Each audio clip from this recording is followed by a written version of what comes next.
ভূমি সেবায় আপনাদের সবাইকে আমার সালাম, আসসালামু আলাইকুম। আশা করি সবাই ভালো আছেন। তো আজকে আলোচনা করব ভূমি সংক্রান্ত বিষয় নিয়ে এবং কিভাবে মোবাইল দিয়ে জমির মেইন যে মালিক তার আসলে কতটুকু জমি আছে সেটাই আজ দেখো। তো কাজটা শুরু করা যাক। তো আমাদের প্রথম যে কাজটা করতে হবে সেক্ষেত্রে আমাদের ভূমি রেকর্ড ম্যাপ এখানে ক্লিক করতে হবে। ক্লিক করার পরে আমাদের এখানে একটা ইন্টারফেস আসবে। এই যে অলরেডি আসছে, সেক্ষেত্রে আমাদের একটু উপরের দিকে টান দিতে হবে এবং এখানে বিভাগ সিলেক্ট করতে হবে। আমাদের যেহেতু বরিশাল বিভাগ, তো বরিশাল বিভাগে সিলেক্ট করলাম। তারপরে আমাদের যেহেতু পটুয়াখালী জেলা, সেক্ষেত্রে পটুয়াখালী সিলেক্ট করলাম।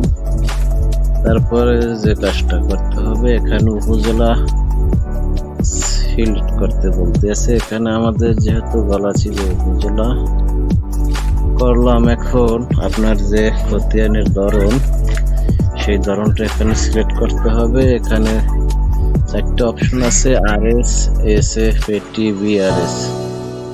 আমাদের যেহেতু BRS, সেক্ষেত্রে BRS-ই সিলেক্ট করলাম। সিলেক্ট করার পরে এখন আসলে কোন মৌজায় আপনার জমিটা, সেক্ষেত্রে এখানে মৌজা সিলেক্ট করতে হবে।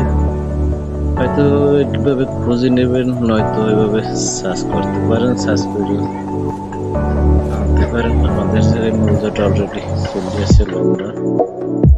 এখন এখানে দেখেন অলরেডি খতিয়ানের তালিকা আসছে।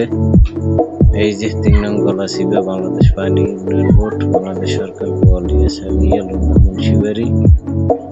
এইভাবে আপনারা খুঁজতে পারেন। এইভাবে খোঁজার পরে এখানে যে মালিকের আসলে কত একর জমি আছে এর নামের উপর দুইটা ক্লিক করলেই আপনাদেরকে ইন্টারফেসে নিয়ে যাবে। এই যে দেখেন এখানে মহাফেজ 107 নম্বর মহাফেজ উদ্দিন হাওলাদার, মহাফেজ উদ্দিন মিলন মিয়া, মহাফেজ উদ্দিন মিলন মিয়া 110 নম্বর ও মহাফেজ উদ্দিন মিলন মিয়া 111, তাও 112 মহাফেজ উদ্দিন ওজুফা বেগম মিলন মিয়া। তো নামটার উপরে দুইটা ক্লিক করার পরেই আমাদেরকে খতিয়ান নামটা সবকিছু দেখাইতেছে।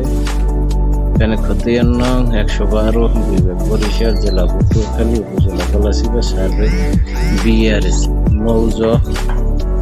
মৌজা হলো 80 লন্দা, জমির পরিমাণ 0.4000 একর। মালিকের নাম মহাফেজ উদ্দিন, স্ত্রীর নাম হয়তো ওজুফা। এইভাবেই আমরা বের করতে পারবো।